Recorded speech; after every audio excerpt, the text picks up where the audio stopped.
अब तक आपने सुना कि राजन का ट्रांसफ़र हिमाचल हो चुका है।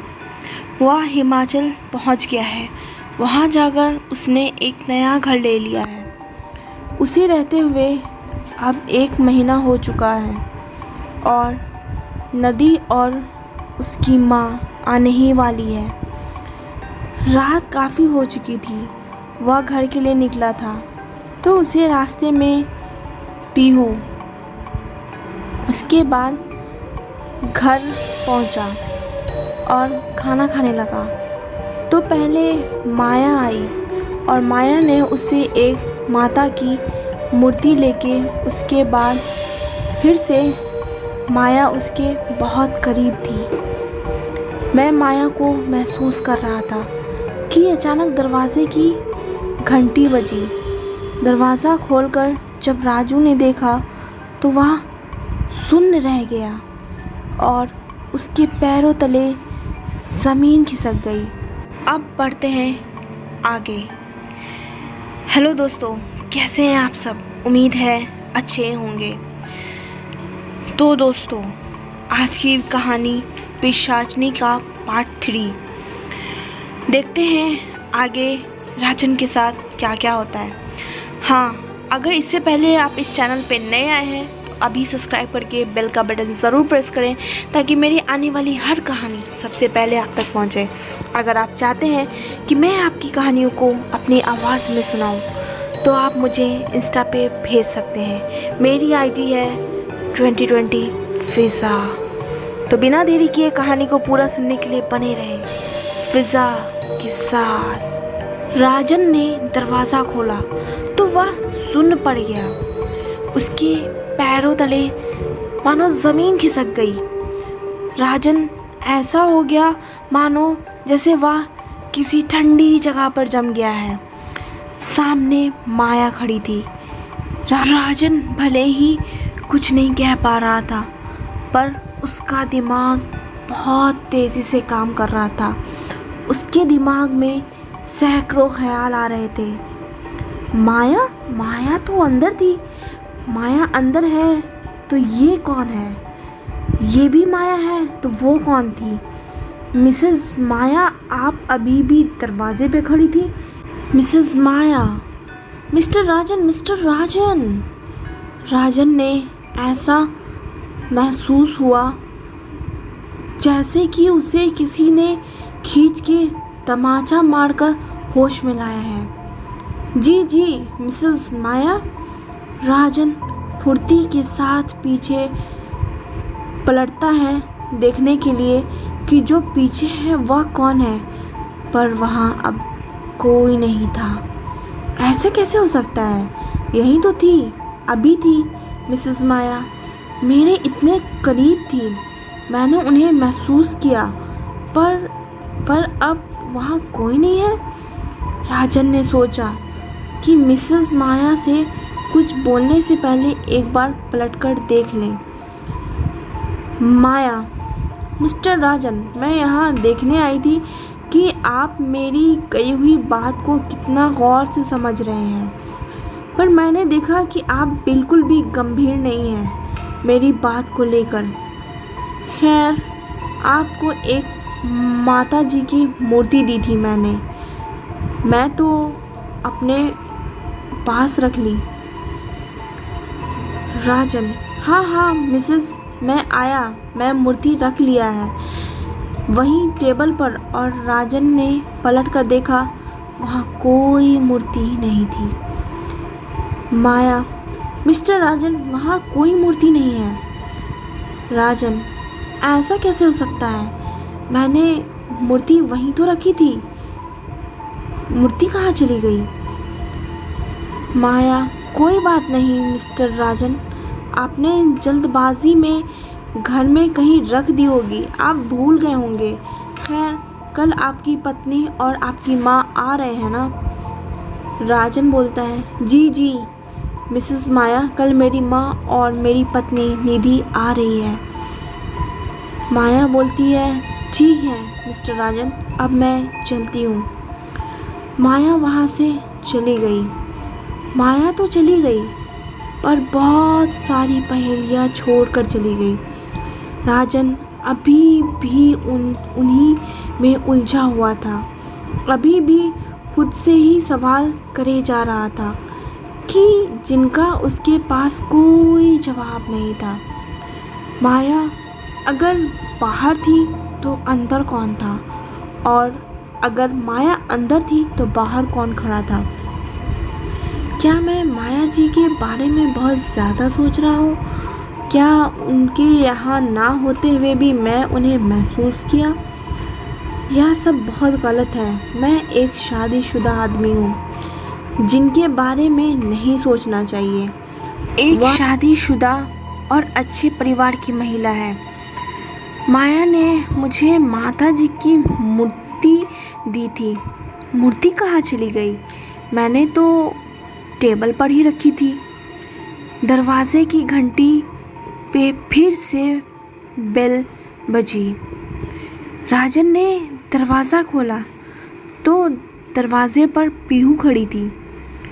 राजन, पीहू, इतनी रात गए तुम यहाँ क्या कर रही हो? पीहू, अंकल, मैं आपको बहुत ज़रूरी बात बताने आई हूँ। यहाँ जो मैं आंटी हैं ना, जो आपके घर आई थी, इनसे थोड़ा बच के रहिएगा, थोड़ा दूर रहिएगा। यह आप और हमारी जैसी नहीं है। राजन, हमारे जैसी नहीं है मतलब? पीयू, अंकल, माँ कहती है ना कि किसी और दुनिया की है, किसी और दुनिया से आई है, इसलिए इनसे थोड़ा बच के रहिएगा। राजन ने पीहू की बात को गंभीरता से नहीं लिया। राजन मन ही मन सोचने लगा कि बच्ची है, माँ ने कुछ भी कह दिया और यह अपनी माँ का विश्वास करती है। पीहू का दिल रखने के लिए राजन ने यूं ही कह दिया कि ठीक है बेटा, तुमने जो कहा है मैं ध्यान रखूँगा।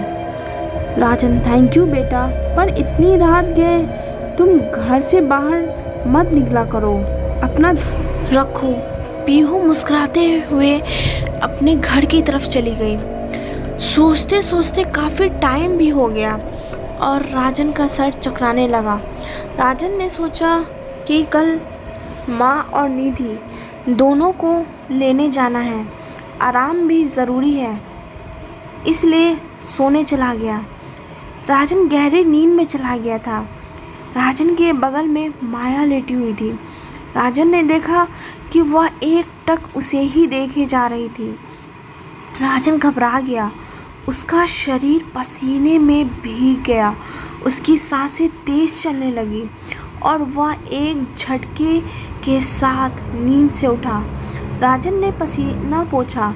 राजन उठकर किचन की तरफ गया और पानी का गिलास लेकर वापस आया। वह बिस्तर पर बैठकर पानी पीने लगा। राजन ने एक लंबी सांस ली और राहत की सांस छोड़ी। उफ, थैंक गॉड, सपना था यार, मैं तो डर ही गया। नींद अब राजन की आंखों से कोसों दूर जा चुकी थी।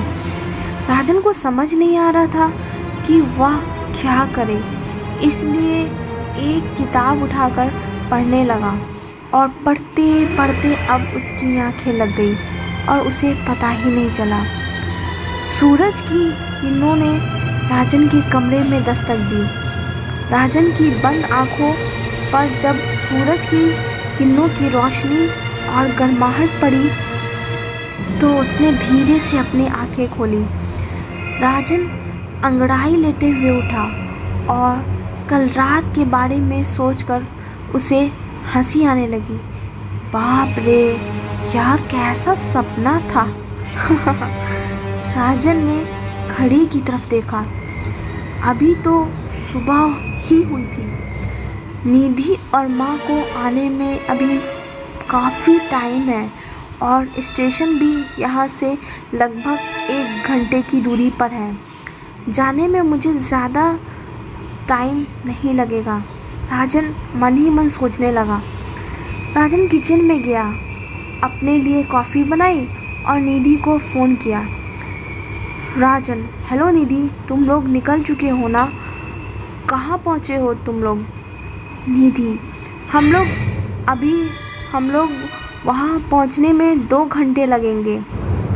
राजन, अच्छा ठीक है, मैं भी बस तैयार होकर निकलता ही हूँ। निधि, देखिए देर मत करिएगा, इंतज़ार ना करना पड़े। राजन, अरे नहीं यार, इंतज़ार नहीं करना पड़ेगा, मैं समय से पहुँच जाऊँगा। कॉफ़ी पीकर राजन फ्रेश होने चला गया।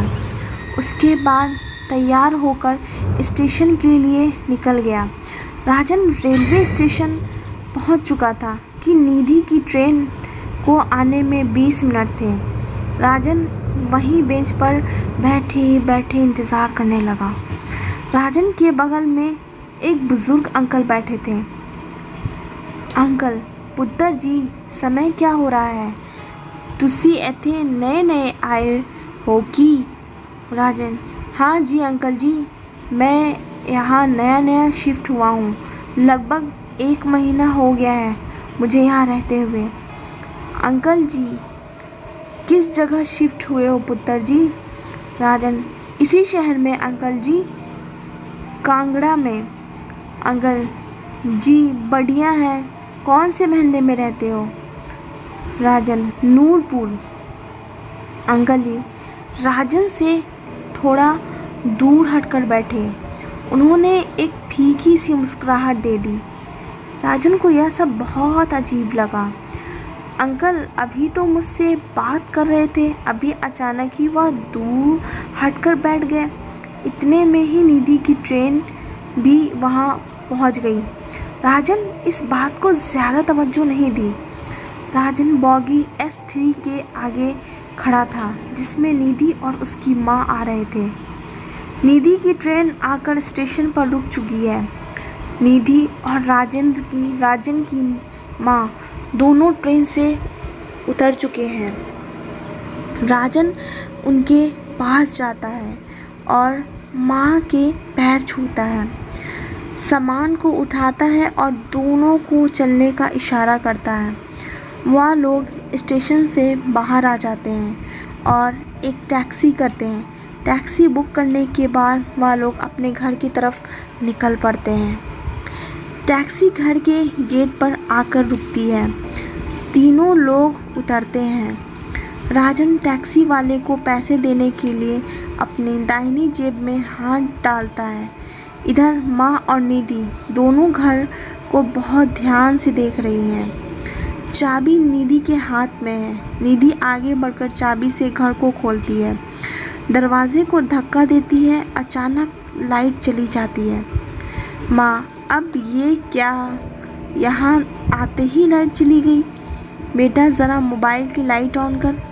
राजन टैक्सी वाले को पैसे देकर बाकी बचे पैसे लेकर माँ को जवाब देता है कि हाँ माँ, अभी आया।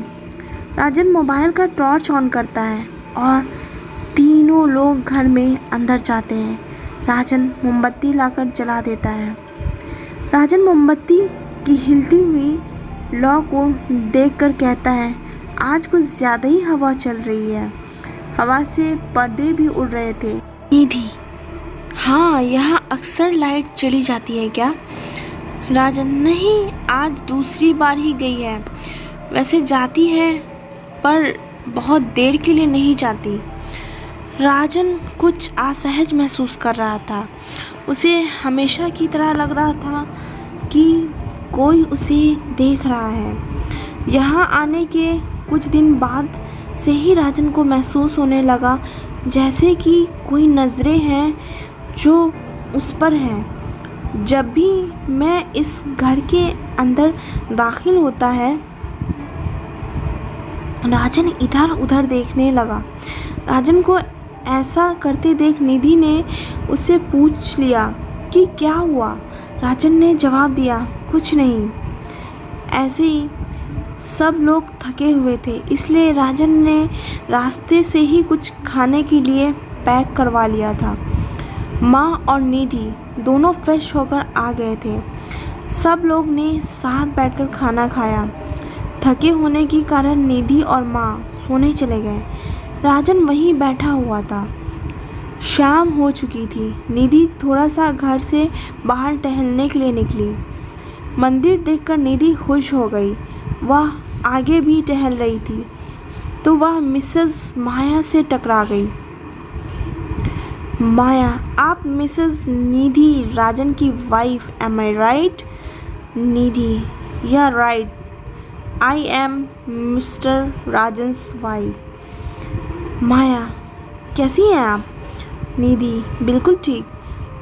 दोनों को बातें करते हुए कुछ देर हो गई तो मिसेस माया बोली, मिसेस निधि, अब मुझे लगता है कि आपको घर चले जाना चाहिए। काफ़ी देर हो रही है और हम इस मोहल्ले में काफ़ी देर तक बाहर रहना ख़तरे से खाली नहीं है। निधि के चेहरे पर अजीब हाव भाव आ गए। उसने मिसेस माया से पूछा कि कैसा ख़तरा? माया ने कहा कि यह हिमाचल है, यहाँ पर जंगली जानवरों का ख़तरा रहता है, इसलिए ज़्यादा देर तक बाहर रहना यहाँ ख़तरे से खाली नहीं है। तो आप अंदर चली जाइए और कृपया कर रात को खिड़की से बाहर नहीं झाँकिएगा।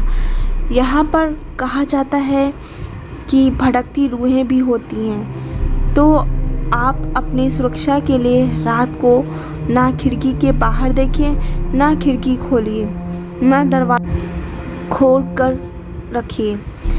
निधि ने मिसेस माया की बात को गंभीरता से लिया और हाँ, मैं सर हिला दिया। दोनों अपने घर पर चली गई। निधि जब घर पहुंची तो उसे अपनी सास को यह सारी बातें बताई। दोनों ने एक दूसरे को गंभीर हाव भाव में देखकर कहा कि हमें मिसेस माया की बात को ध्यान में रखना होगा और रात को ना खिड़की खुलेगी ना दरवाज़ा खुलेगा किसी के लिए भी। काफ़ी रात हो चुकी थी। सब लोग खाना खाने के बाद सोने चले गए थे। मैं मुस्कुराकर राजन के पास गई। उसे यही वक्त सही लगा यह बताने कि उसकी ज़िंदगी में कोई नन्हा मेहमान आने वाला है। निधि ने राजन का हाथ अपने पेट पर रखा और मुस्कुरा दी। राजन भी जैसे समझ गया, मुस्कुराकर उसने हाँ में सर हिला दिया तो निधि ने भी हाँ में सर हिला दिया। दोनों एक साथ मुस्कुराए और राजन ने निधि को गले लगा लिया। सब लोग गहरी नींद में थे। अचानक निधि को महसूस हुआ कि राजन और निधि को कोई घूर रहा है। पर्दे के पीछे उसे दो आंखें दिखाई दे दी, लाल आंखें। एक चीख के साथ निधि की नींद टूट गई। निधि पसीने से भीगी हुई थी और उसके चेहरे पर डर साफ दिखाई दे रहा था। उसने राजन को बताया कि उसने सपने में क्या देखा। राजन ने निधि को संभाला और फिर से सुलाने की कोशिश की। इसकी आगे की कहानी अब नेक्स्ट पार्ट में मैं ज़रूर लेके आऊँगी फ्रेंड्स। तो अगर आप इस चैनल पे नए आए हैं तो प्लीज़ सब्सक्राइब करें, बेल का आइकन ज़रूर प्रेस करें और मुझे मेरी कहानियों को ज़रूर लाइक करें, शेयर करें, कमेंट करें और कहानी को पूरा सुनने के लिए बने रहें फिज़ा के साथ।